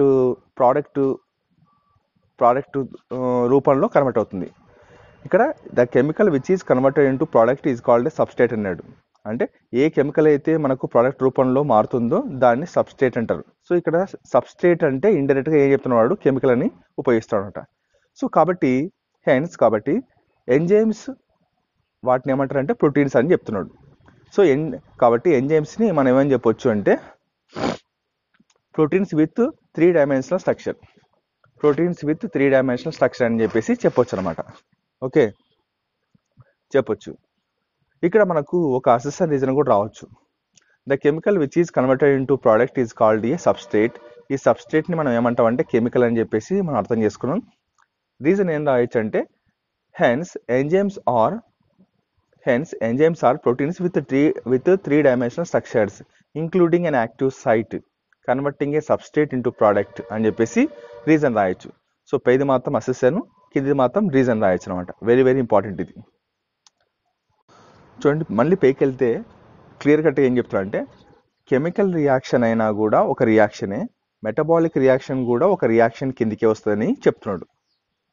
అదే కిందికి వస్తే సెంటెన్స్లో ఏదైతే కెమికల్ అనేది ప్రోడక్ట్ రూపంలో మారుతుందో ఆ కెమికల్ని మనం సబ్స్ట్రేట్ అంటాము అని చెప్తున్నాడు. ఇంకోటి ఏంటంటే ఎంజైమ్స్ అనేటివి మనకు ప్రోటీన్స్ విత్ 3 డైమెన్షనల్ స్ట్రక్చర్స్తో ఉంటాయి. అదే ఎంజైమ్స్లో యాక్టివ్ సైట్ అనేది కూడా కలపబడి ఉంటుందని చెప్తున్నాడు. గుర్తుపెట్టుకోండి, ఎంజైమ్స్ అనేటివి ప్రోటీన్స్ విత్ 3 డైమెన్షనల్ స్ట్రక్చర్స్తో ఉంటాయి, ఇంక్లూడింగ్ అండ్ యాక్టివ్ సైట్తో ఉంటాయని చెప్తున్నాడు. ఇది ఎంజైమ్స్ యొక్క ప్రాపర్టీ. ఇప్పుడు ఈ ఎంజైమ్స్ ఏం చేస్తాయంట, enzymes are converting the substrate into product, అంతే కదా. సో ఎంజైమ్స్ అనేటివి ఏం చేస్తాయంటే సబ్స్ట్రేట్ నుంచి ప్రోడక్ట్గా అని చెప్తున్నాడు అనమాట. సో సింబాలికల్గా కింద ఏం చెప్తున్నాడంటే ఎస్ కన్వర్షన్ టు పి అని చెప్పేసి రాస్తున్నాడు. ఎస్ కన్వర్షన్ టు పి అని కింద రాసినాడు చూడండి, రైట్ అది. సో ఇప్పటికి ఈ పారాగ్రాఫ్ అయిపోయింది కదా. నెక్స్ట్ కింది పారాగ్రాఫ్కి వస్తే ఏంటంటే it is now understood that the substrate S has to be bind the enzyme at an active site within a given cleft or pocket. అది మనకు తెలుసు. ఇప్పుడు మనకు ఒక ఎంజైమ్ ఉంది, ఎంజైమ్లో ఎప్పుడు ఒక చిన్న గుంత మాదిరి ఉంటుంది ఒక వి షేప్లో కదా. దాన్ని ఏమంటారంటే క్లిఫ్ట్ కానీ పాకెట్ కానీ అంటారు. అక్కడికి వచ్చేసి బయట నుంచి వచ్చిన సబ్స్ట్రేట్ అనేది దానికి బైండింగ్ అవుతుందని చెప్తున్నాడు. ఇది exam point of view important కాదు సెంటెన్స్. నెక్స్ట్ రెండో సెంటెన్స్కి వస్తే ఎప్పుడైనా కానీ వీడు ఒక పదం ఉపయోగిస్తున్నాడు కదా, డిఫ్యూజన్ అనే ప్రాసెస్ ఉపయోగిస్తున్నాడు. డిఫ్యూజన్ గుర్తుపెట్టుకోండి. ఇప్పుడు మనం ఎంజైమ్ని ఊహించుకున్నప్పుడు దానికి ఒక యాక్టివ్ సైట్ ఉంటుంది. ఈ యాక్టివ్ సైట్కి బయట నుంచి వచ్చిన సబ్స్ట్రేట్ అనేది చాలా ఎక్కువ ఉంటుంది. కాబట్టి కరెక్ట్ సబ్స్ట్రేట్ అనేది ఎంజైమ్లోకి లింక్ అవ్వాలన్నప్పుడు ఏ పద్ధతి ద్వారా లింక్ అవుతుంది అనేది అడుగుతున్నాడు. ఏదంటే డిఫ్యూజన్ ప్రాసెస్. అది ఏదది diffusion process. Very very important ఇది మాత్రం. ఎస్ చూడండి, దట్స్ ఈ విధంగా there is a obligatory formation of an ES complex. So obligatory అంటే ఏంది, అబ్లిగేటరీ ఫార్మేషన్ అంటే కంపల్సరీగా, అంటే అబ్లిగేటరీ అంటే ఇప్పుడు అబ్లిగేషన్ అంటే ఏంటి అంటే మనం ఎలా మాట్లాడుతుంటే నిరంకుశ తత్వంగా చేయడం అనేది. ఎంజైమ్ ఒక సబ్స్ట్రేట్ అనేది రెండు కలిసినప్పుడు ఖచ్చితంగా మనకు ఈఎస్ కాంప్లెక్స్ ఫామ్ అవ్వడం అనేది ఖచ్చితం అని చెప్పదానని ఆబ్లిగేటరీ ఫార్మేషన్ అని అంటారన్నమాట. ఇక్కడ ఈ అంటే ఏమని చెప్తున్నాడు, ఎంజైమ్ అని చెప్తున్నాడు. Next this complex formation is a transient phenomena అంటున్నాడు. అంటే ఎంజైమ్ ఉంది, ఎంజైమ్ చుట్టుపక్కల ఉండే సబ్స్ట్రేట్ ఉంది, ఆ సబ్స్ట్రేట్ వచ్చేసి ఎంజైమ్స్కి లోపల యాక్టివ్ సైట్, ఎంజైమ్ లోపల ఉండే యాక్టివ్ సైట్కి సబ్స్ట్రేట్ అతుక్కున్నప్పుడు మనకు ఏం ఫామ్ అవుతుంది, ఈఎస్ కాంప్లెక్స్ ఫామ్ అవుతుందని మనకు అర్థమైంది. ఈ కాంప్లెక్స్ ఫార్మేషన్ని ఏ ఫినామినా అంటారు అని అడుగుతున్నాడు. ఈ కాంప్లెక్స్ ఫార్మేషన్ని ఏ ఫినామినా అంటారు అంటే ట్రాన్సియంట్. ఓకే, ట్రాన్సియంట్ ఫినామినా అంటారు అనేది ఇంపార్టెంట్. ఇది బిట్. ఓకే, సో ఇది కూడా మనకు వచ్చే అవకాశం ఉంది. పైది ఒకటి డిఫ్యూజన్ ప్రాసెస్, ఇప్పుడు ఈ ఫినామినా ఏదంటే ట్రాన్సియంట్ ఫినామినా అని చెప్పేసి గుర్తుపెట్టుకోండి రెండు. నెక్స్ట్ చూడండి. So during the state where substrate is bonded to the enzyme active site a new structure of substrate called the transient state structure is formed అన్నాడు. చూడండి, పైన చెప్పిన దాన్ని వాడు తిరిగి మళ్ళీ ఇంకొక రూపంలో చెప్తుండే, అంతే, ఏం లేదు. ఏదంటే ఎంజైమ్కి సబ్స్ట్రేట్ వచ్చి అతుక్కున్నప్పుడు దాన్ని మనం ఈఎస్ కాంప్లెక్స్ అంటామని చెప్పేసి మనకు అర్థమైంది. కానీ వీడు దీన్ని ఏమంటున్నాడంటే ఈఎస్ కాంప్లెక్స్ అనే దానిని కూడా మనము ట్రాన్సియంట్ స్టేట్ స్ట్రక్చర్గా ఏర్పడుతుంది అని చెప్పేసి ఇండైరెక్ట్గా చెప్తుండే మనకు. అంటే నేను చెప్పిన అర్థం ఒకటే, ఇప్పుడు చెప్పేది రెండు ఒకటే, కానీ దీంట్లో వొకాబులరీలో తేడా ఉందన్నమాట. ట్రాన్సియంట్ స్టేట్ స్ట్రక్చర్ అన్నా లేకుంటే ఎంజైమ్ సబ్స్ట్రేట్ కాంప్లెక్స్ అన్నా కూడా రెండు ఒకటే, అది గుర్తుపెట్టుకోండి. సో నెక్స్ట్ ఏమంటారంటే very soon after the expected bond making is completed the product is released from the active site. ఇది మనకి సోది అవసరం లేదు. ఇంకా అంతా అయిపోయిన తర్వాత ఏమవుతుంది, ప్రోడక్ట్ అనేది రిలీజ్ అవుతుంది, అంతే కదా. మనం ఆల్రెడీ ఎక్కడంటే చాప్టర్ నంబర్ పేజ్ నెంబర్ 40 తీసుకుంటే 40లో ఫిగర్ 2.25 ఉంది. దాంట్లో లాస్ట్ చూడండి, ఆ ఎంజైమ్ దాని పని అయిన తర్వాత ఏం చేస్తుందంటే ఎంజైమ్ అనేది ప్రోడక్ట్ని రిలీజ్ చేస్తుంది లాస్ట్కి. ఓకే, అది మీరు పేజ్ నెంబర్ 40లో చూస్తే మీకు అర్థమవుతుంది. Right. So very soon after the expected bond making is completed, the product is released from the active site. Okay, అర్థమైంది. దీని ఏమంటారు అంటే, ఇన్ అదర్ వర్డ్స్, ఇంకొక వేరే పద్ధతిలో చెప్పాలనుకుంటే వాడు ఏమంటాడు, సబ్స్ట్రేట్ యొక్క structure get transformed into structure of product కదా, అది. సో వాడు తిప్పిదే చెప్తున్నాడు మీనింగ్. సో సబ్స్ట్రేట్ యొక్క స్ట్రక్చర్ అనేది ట్రాన్స్ఫర్మేషన్గా ఎలా మారుతుందంటే అంటే ప్రోడక్ట్ యొక్క స్ట్రక్చర్గా మారుతుందని చెప్తున్నాడు అనమాట. అది ఇక్కడ the pathway of his transformation must go through the so called transition state structure. గుర్తుపెట్టుకోండి, ఒక సబ్స్ట్రేట్ అనేది ప్రోడక్ట్గా మారాలి అనుకుంటే ఖచ్చితంగా ఒక ట్రాన్స్ఫర్మేషన్ పాత్వేకి వెళ్ళాలి. పాత్వేకి వెళ్ళిన తర్వాత అది ఎంజైమ్ సబ్స్ట్రేట్ కాంప్లెక్స్గా మారుతుంది. దానినే ఇంకో రకంగా ఏమని పిలుస్తారంటే ట్రాన్సియంట్ స్టేట్ స్ట్రక్చర్ అని పిలుస్తారంట. ఓకే, ఇప్పుడు ఎంజైమ్ ఉంది, సబ్స్ట్రేట్ ఉంది, రెండు వచ్చి కలిసినాయి, ఈఎస్ కాంప్లెక్స్ ఫామ్ అయిన తర్వాత ఈఎస్ కాంప్లెక్స్ని ఈ పద్ధతిని అంతా ఏమంటారంటే ట్రాన్స్ఫర్మేషన్ పాత్వే అని అంటారు. ఈ పాత్వేలో వచ్చిన చివరి ఈఎస్ కాంప్లెక్స్ని ఇంకొక పేరు ఏమని పిలుస్తారంటే ట్రాన్సియంట్ స్టేట్ స్ట్రక్చర్ అని పిలుస్తారు అనమాట. సో ఇలాగా మనకు వాడు ఏమంటారంటే there could be many more altered structure states between the stable substrate and the product అని ఇచ్చినాడు. అంటే ఇక్కడ మనకు రకరకాల స్ట్రక్చరల్ స్టేట్స్ ఉంటాయన్నమాట పైన. ఇది మాత్రం జనరల్ స్టేట్మెంట్, ఇది ఎగ్జామ్ పాయింట్ ఆఫ్ వ్యూ అవసరం లేదు, కానీ జనరల్ స్టేట్మెంట్. వాడు ఏమంటున్నాడంటే పైన చెప్పిన దానికి మనకు రకరకాల స్టేబుల్ సబ్స్ట్రేట్స్ ఉంటాయి, రకరకాల ప్రోడక్ట్లు కూడా తయారవుతాయి. సో వీటి మధ్యన మనకు ఒక ట్రాన్స్ఫర్మేషన్ జరుగుతుందని అనుకున్నాం కదా. సో ట్రాన్స్ఫర్మేషన్ జరుగుతప్పుడు వీటిని ఏమంటారు అని చెప్పినాము, ట్రాన్సిషన్ స్టేట్ స్ట్రక్చర్ అంటాం కదా. ఇట్లాంటి ట్రాన్సిషన్ స్టేట్ స్ట్రక్చర్స్ అనేటివి కోకొల్లలు అంటే ఏంది, నెంబర్ ఆఫ్ ఉంటాయి అని చెప్తున్నాడు. అందుకే వీడు వాడు ఏమి ఉపయోగించాడంటే many more altered structural states అనేటివి స్టేబుల్ సబ్స్ట్రేట్కి మరియు స్టేబుల్ ప్రోడక్ట్ మధ్యన ఎన్నో విధాలుగా జరుగుతుంది, ఎన్నో రకాలుగా ఏర్పడతాయని చెప్తున్నాడు. నెక్స్ట్ కిందకు వస్తే చూడండి, implicit in the statement in the fact that all other intermediate structural states are heating in order to form the product. Okay, చూడండి, implicit in this statement is the fact that all other intermediate structural states are unstable. ఇక్కడ simple చెప్తా, దీని యొక్క అర్థం ఏంటంటే substrate ఉంది, product ఉంది, వీటి మధ్యన రకరకాలుగా మనకు ఏం ఏర్పడతాయంటే ఇంటర్మీడియట్ స్ట్రక్చరల్ స్టేట్స్ ఏర్పడతాయి. జస్ట్ ఇమాజిన్ చేసుకోండి, సబ్స్ట్రేట్ ఉంది, ప్రోడక్ట్ ఉంది, వీటి మధ్యన మనకు రకరకాల ఇంటర్మీడియట్ స్ట్రక్చరల్ స్టేట్స్ అనేది తయారవుతున్నప్పుడు అవి స్టేబుల్గా ఉంటాయా లేకుంటే అన్స్టేబుల్గా ఉంటాయా అని చెప్తున్నాడు. అవి అన్స్టేబుల్, ఎందుకంటే సబ్స్ట్రేట్కి ప్రోడక్ట్కి మధ్యన ఏర్పడే ప్రతి ఒక్క ఇంటర్మీడియట్ ఈ స్టేట్ అనేది ఖచ్చితంగా మనకు స్టేబుల్ అయితే ఉండదు. ఎందుకంటే అది ఇంకా మార్పు చెందుతూ ఉంది కాబట్టి మార్పు చెంది లాస్ట్కి ఏమవుతుందంటే ప్రోడక్ట్కి ఫామ్ అవుతుంది, అది స్టేబుల్ అని చెప్పొచ్చు.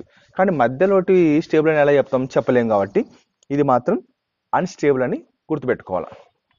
రైట్. నెక్స్ట్ ఇక్కడ ఒక డెఫినేషన్ ఉంది ఎగ్జామ్ పాయింట్ ఆఫ్ వ్యూలో, ఇది చాలా ఇంపార్టెంట్. ఏమని అంటే స్టెబిలిటీ అనే దానికి అర్థం చెప్తున్నాడు. Stability is something related to energy status of the molecule are the structure. అంటే ఇప్పుడు స్టెబిలిటీ అనేది సంథింగ్ ఏదో ఒక రిలేటెడ్గా ఊహించుకోండి. వాడు ఏమంటున్నాడంటే ఒక స్ట్రక్చర్ యొక్క ఎనర్జీ స్టేటస్ కానీ లేకుంటే ఒక మాలిక్యూల్ యొక్క ఎనర్జీ స్టేటస్ కానీ ఎలా ఉండాలంటే జస్ట్ దేనికి స్పందించుకోకుండా అలాగే కన్సిస్టెన్సీగా ఉంటే దాన్ని స్టెబిలిటీ అంటాడని చెప్పేసి ఈ చాప్టర్లో చెప్తున్నాడు. రైట్. నెక్స్ట్ కింద ఉంది ఒక సెంటెన్స్, అది పెద్ద ఎగ్జామ్ పాయింట్ ఆఫ్ వ్యూలో వేస్ట్. ఇది ఏమన్నా when we refined the pictorial through the graph it looks like what given in the figure అని చెప్పేసి 3.01లో ఉంది, అది అవసరం లేదు. కానీ మీకు ఇక్కడ గ్రాఫ్ ఉంది, ఫిగర్ 3.1లో ఓ గ్రాఫ్ ఉంది. ఏదంటే మీరు ఈ గ్రాఫ్ని బాగా అబ్జర్వ్ చేస్తే చూడండి, మ్యాటర్ లేకొద్దాం. రైట్ సైడ్ ఎక్స్ యాక్సిస్ దేన్ని చూపిస్తుంది? పొటెన్షియల్ ఎనర్జీ కంటెంట్ని చూపిస్తుంది. వై యాక్సిస్ పొటెన్షియల్ ఎనర్జీ కంటెంట్ని చూపిస్తుంది. ఎక్స్ యాక్సిస్ దేన్ని చూపిస్తుంది అంటే progression of structural transformation or స్టేట్స్ని చూపిస్తుంది. త్రూ ద ట్రాన్సిషన్ స్టేట్ని చూపిస్తుంది. ఈ రెండు అర్థమైనాయి కదా, రైట్. నెక్స్ట్ వాడు ఏమంటున్నాడు చూడండి, ఇక్కడ గ్రాఫ్లోకి వెళ్ళండి. గ్రాఫ్ను పెట్టుకొని ఈ సెంటెన్స్ చూస్తే మీకు అర్థమవుతుంది. Energy level difference between substrate and product అన్నాడు.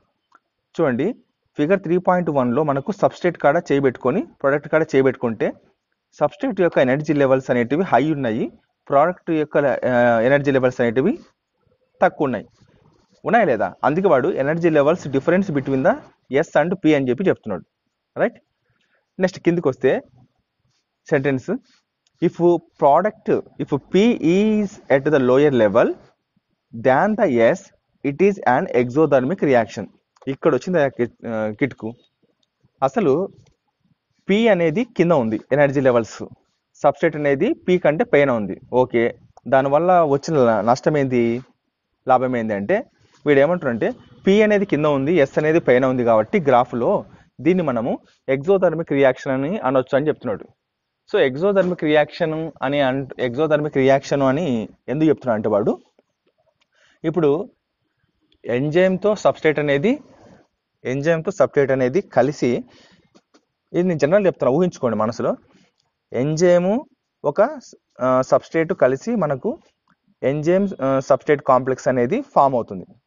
సో ఫామ్ అయినప్పుడు మనకు చివరికి ఈ ఎంజైమ్ అనేది ఎంజైమ్ ప్రోడక్ట్ కాంప్లెక్స్గా ఫామ్ అవుతుంది, అంతే కదా. ఎంజైమ్ సబ్స్ట్రేట్ కాంప్లెక్స్ అనేది ఎంజైమ్ ప్రోడక్ట్ కాంప్లెక్స్గా తయారవుతుంది. సో తయారైనప్పుడు చివరికి ఏం చేస్తారంటే ఈ ఎంజైమ్ ఆ ప్రోడక్ట్ని రిలీజ్ చేయాలి. సో రిలీజ్ చేయాలంటే దాని అర్థం ఏంది, ఏదైనా చివరికి వాటి యొక్క ప్రొడక్ట్స్ను బయటికి వెళ్ళజల్లుతుంది అనుకో, దానిని ఏమంటారంటే ఎగ్జోథర్మిక్ రియాక్షన్ అంటారు. ఇది ఎక్కడంటే నేను ఎక్కడ విన్నానంటే సో ఫిజిక్స్ వాళ్ళ ఇన్ ఇంగ్లీష్లో మేడం ఈ సెంటెన్స్ చెప్తేప్పుడు చాలా క్లియర్గా చెప్పింది. ఏమంటే ఎగ్జోథర్మిక్ రియాక్షన్ ఎందుకు ఇలా ఇక్కడ ఉపయోగిస్తున్నారంటే ఒక ఎంజైమ్ అనేది చివరికి తన యొక్క ప్రోడక్ట్ని రిలీజ్ చేస్తుంది బయటికి. సో రిలీజ్ చేసినప్పుడు ఎనర్జీస్ కూడా వెళ్ళిపోతాయి, అంటే బయటికి వదిలే విధానం ఉంది కాబట్టి అక్కడ ఎగ్జోథర్మిక్ రియాక్షన్స్ అని ఉపయోగించినట్టు. అది లోపల ఉందనుకో ఎండోథర్మిక్ రియాక్షన్ అని ఉపయోగించేవాళ్ళు. కాబట్టి అది గుర్తుపెట్టుకోండి, రైట్.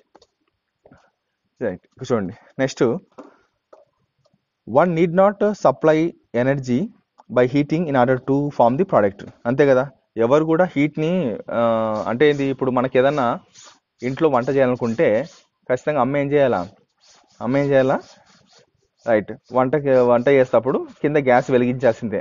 అప్పుడు హీట్ అయినప్పుడు రైస్ అనేది మనకేమవుతుంది అంటే ఫుడ్గా మారుతుంది. సో అట్లాగా ఇలాంటి పని ఇక్కడ ఏం అవసరం లేదంటున్నాడు. సో అందుకే వాడు ఏమంటాడంటే one need not supply energy by heating in order to form the product. అవును, ఓకే, రైట్.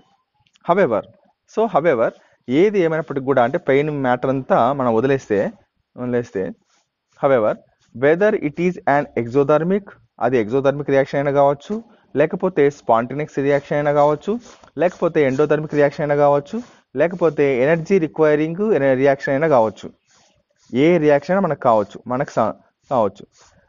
సబ్స్ట్రేట్ అనేది the substrate S has to go through a much high energy state. The substrate has to go through a much higher energy state or transition state. అట్లా వాడు ఏమంటున్నాడు సింపుల్గా దీంట్లో, అరే exothermic reaction అయినా కావచ్చు, spontaneous reaction అయినా కావచ్చు, ఎండోథర్మిక్ రియాక్షన్ అయినా కావచ్చు, లేకపోతే ఎనర్జీ రిక్వైరింగ్ రియాక్షన్ అయినా కావచ్చు, మనకు సంబంధం లేదురా. వాడు ఏమంటాడంటే ఏ రియాక్షన్ అయినా కూడా సబ్స్ట్రేట్ అనేది ఖచ్చితంగా ఒక ట్రాన్సిషన్ స్టేట్లోకి వెళ్ళాలి అంటున్నాడు. ఈ ట్రాన్సిషన్ స్టేట్ గురించి తెలియాలనుకుంటే మీరు డైరెక్ట్గా ఏం చేయాలంటే ఫిగర్ 3.1లో పైన చూడండి ట్రాన్సిషన్ స్టేట్ అని ఉంది, అది తెలుదా? ఆ ట్రాన్సిషన్ స్టేట్ అంటే ఏం తెలుసా? మచ్ హై ఎనర్జీ స్టేట్ అనమాట. అంటే ఇంకా అక్కడ ఫుల్ శక్తి అంటే ఫుల్ శక్తి పుంజుకున్న స్టేజ్ అనమాట అది. దాన్నే ట్రాన్సిషన్ స్టేట్ అంటారు. అది అంటే ఏ రియాక్షన్ జరిగినా కూడా సబ్స్టేట్ అనేది ఖచ్చితంగా అంత స్థాయిలోకి వెళ్ళిపోవాలా, మచ్ హైయర్ ఎనర్జీ స్టేట్లోకి వెళ్ళిపోవాలని చెప్తున్నాడు. అది వాటి వరకు ఈ అర్థం చేసుకోండి. నెక్స్ట్ ఇంకొక సెంటెన్స్ వచ్చింది. The difference between the difference between average energy content of సబ్స్టేట్ అంటే ఏంది? సబ్స్టేట్ యొక్క యావరేజ్ ఎనర్జీ కంటెంట్ ఉంది అంటే మీకు ఇది అర్థం కావాలంటే కొంచెం నిదానం చదివితే అర్థమవుతుంది, right? And that of this transition state is called activation energy అన్నాడు. సబ్స్ట్రేట్ యొక్క యావరేజ్ ఎనర్జీ కంటెంట్ మధ్యలో మరియు ట్రాన్సిషన్ స్టేట్కి మధ్యలో ఉండే దానిని యాక్టివేషన్ ఎనర్జీ అని అంటున్నాడు. చూడండి, గ్రాఫ్ 3.1లోకి వెళ్ళినప్పుడు మనకు యాక్టివేషన్ ఎనర్జీని రెండు చోట్ల ఉంది, గుర్తుపెట్టుకోండి. పైన ఉంది యారో మార్కు, ఇక్కడ నుంచి ఇక్కడికి పైన ఉంది, తర్వాత వచ్చేసి సబ్స్ట్రేట్ ఇక్కడ రెండు చోట్ల ఉంది యాక్టివ్ ఎనర్జీ. వాడు ఏమంటున్నాడు? సబ్స్ట్రేట్ ఉంది కదా, ఈ సబ్స్ట్రేట్కి పైన ఉండే ట్రాన్సిషన్ స్టేట్ రెడ్ గీత అని చెప్పేది, ఇంకోటి పింక్ గీత ఉంది. ఫస్ట్ కింద ఉండే పింక్ గీత గురించి మాట్లాడుతాం. చూడండి, సబ్స్ట్రేట్ నుంచి ఇక్కడికి ట్రాన్సిషన్ స్టేట్కి మధ్యన ఉండే దానిని యాక్టివ్ ఎనర్జీ అని అంటున్నాడు. అట్లాగే ఈ కింద సబ్స్ట్రేట్ లైన్ నుంచి పైన రెండో లైన్ ఉంది కదా, అది ఏదంటే రెడ్ కలర్ ఉంది కదా, ఆ ట్రాన్సిషన్ స్టేట్ మధ్యన ఉండే ఎనర్జీని యాక్టివేషన్ ఎనర్జీ అంటున్నారు. ఓకే, అది వాటి మధ్యన ఉండే దానిని యాక్టివేషన్ ఎనర్జీ అంటున్నాడు. ఇక్కడ సబ్స్ట్రేట్కి యావరేజ్ ఎనర్జీ అని ఎందుకు ఉపయోగిస్తున్నాడు అంటే, చూడండి, ఈ రెండిటికి ఇది సమానంగా ఉంది కదా, యావరేజ్ ఎనర్జీ. ఈ రెండిటికి గ్రాఫ్లో ఏమనుందంటే ఎనర్జీ అనేది యావరేజ్ ఉంది కాబట్టి ఇక్కడ యావరేజ్ ఎనర్జీ అని చెప్పేసి చెప్తున్నమాట. అది చూడండి, ఈ చాప్టర్లో ఈ టాపిక్లో ఈ లైన్ చాలా ఇంపార్టెంట్. ఇది మనకు ఎగ్జామ్ పాయింట్ ఆఫ్ వ్యూలో రావడానికి 100% ఆస్కారం ఉంది. యాక్టివేషన్ ఎనర్జీ అని అడగొచ్చు. యాక్టివేషన్ ఎనర్జీ అంటే ఏం లేదు, సబ్స్ట్రేట్ అనేది రెండు లైన్స్కి కింద ఉంది కాబట్టి యావరేజ్ ఎనర్జీ అన్నాడు. సో ఇక్కడ రెండు గీతలు ఉన్నాయి, పైన ఇట్లా గుడుపమారు వచ్చింది కదా ట్రాన్సిషన్ స్టేట్, కింద కూడా గుడుపమా ఉంది ట్రాన్సిషన్ స్టేట్, ఈ మధ్యన ఉండే ఎనర్జీని యాక్టివేషన్ ఎనర్జీ అన్నాడు. Okay, right. ఇంకా మీరు గ్రాఫ్లోనే ఉండండి, మళ్ళీ బయటకు రావద్దు. సో గ్రాఫ్లోనే అబ్జర్వ్ చేస్తే ఏముందంటే, ఓకే, వాడు మనకు ఎక్స్ప్లెయిన్ చేస్తున్నాడు యాక్టివేషన్ ఎనర్జీ ఎంజైమ్స్తో ఉంటే ఇలా ఉంది. చూడండి, చిన్నగా వచ్చింది. అదే యాక్టివేషన్ ఎనర్జీ ఎంజైమ్ లేకుండా ఉంటే ఎలా ఉంది? చూడండి, చాలా పెద్దగా పోయింది. అంటే మనకు ఎంజైమ్ని ఉపయోగించడం వల్ల ఏమవుతుందంటే ఈ ఎనర్జీ బ్యారియర్ అంటే యాక్టివేషన్ ఎనర్జీ బ్యారియర్ ఉంది కదా, పైకి వెళ్ళకోకుండా అంత శక్తి అవసరం లేదు, కొంచెం శక్తితోనే మొత్తం రియాక్షన్ అంతా కంప్లీట్ చేస్తారని చెప్తున్నాడు. ఇప్పుడు యాక్టివేషన్ ఎనర్జీ రెండు చోట్ల అవసరం అబ్బా. యాక్టివేషన్ ఎనర్జీ ఊహించుకోండి, జనరల్గా మనకు ఒక 5 లీటర్ల శక్తి కావాలా. కింది లైన్కి ఏమో మనకు 2 లీటర్ల శక్తి అవసరమైంది, పై లైన్కి ఏమో పైకి వెళ్ళిపోయింది కాబట్టి ఒక 10 లీటర్ల శక్తి అవసరమైంది. మనం ఎంజైమ్ను యాక్టివేషన్ ఎనర్జీతో మనకు కలిపి రిలీజ్ చేసినప్పుడు ఏమవుతాయంటే మనకు 2 లీటర్స్ ఆఫ్ ఎనర్జీ సరిపోతుంది కదా. ఎందుకు అట్లా డిఫరెన్స్ వచ్చిందంటే ఈ ఎంజైమ్ ఎప్పుడైతే యాక్టివ్ ఎనర్జీస్తో కలిసి పాల్గొన్నప్పుడు ఏమవుతాయంటే యాక్టివ్ ఎనర్జీ బ్యారియర్ అనేది కిందికి తీసుకొస్తుంది. అంటే ఏంది, 10 లీటర్లు ఉపయోగించుకునే శక్తికి గాను మనకు 2 లీటర్ల శక్తిని ఉపయోగించుకునే తట్టే చేస్తుంది. అంటే నువ్వు 10 లీటర్లు ఉపయోగించుకో, లాస్ట్కి ఎంత 1 కిలోమీటర్ ఉరకాల్సింది, 2 లీటర్లు ఉపయోగించుకో 1 కిలోమీటర్ ఉరకాల్సింది. అలాంటప్పుడు ఎంజైమ్ యాడ్ చేయడం వల్ల మనకు ఇప్పుడు ఇక్కడ లాభమా కాదా? లాభమే. కాబట్టి ఇక్కడ కింద ఇచ్చిన చూడండి, ఎంజైమ్స్ అనేటివి eventually bring down this activation energy barrier, పైకి వెళ్ళకోకుండా కిందికి తీసుకొస్తుంది. So making the transition of substrate to P more easy. అంతే కదా, ఈ పైన ఉంది మచ్ హై ఎనర్జీ స్టేట్ అంటే యాక్టివ్ ఎనర్జీ బ్యారియర్ ఉంది కదా, దీన్ని తగ్గిస్తుంది అనమాట. సో తగ్గించడం వల్ల మనకు ఇంత శక్తి వేస్ట్ కాకోకుండా కొంచెం శక్తి వేస్ట్ అవుతుంది అనమాట. అది వాడు చెప్పేది. సో ఈ topic very very important, right, చూసుకోండి. సో ఇక్కడ ఈ పారాగ్రాఫ్లో ఏంటంటే స్టెబిలిటీ డెఫినేషన్ ఒకటి, వై యాక్సిస్ అంటే ఏంది, ఎక్స్ యాక్సిస్ అంటే ఏంది, తర్వాత ఎగ్జోథర్మిక్ రియాక్షన్స్కి ఇంపార్టెంట్,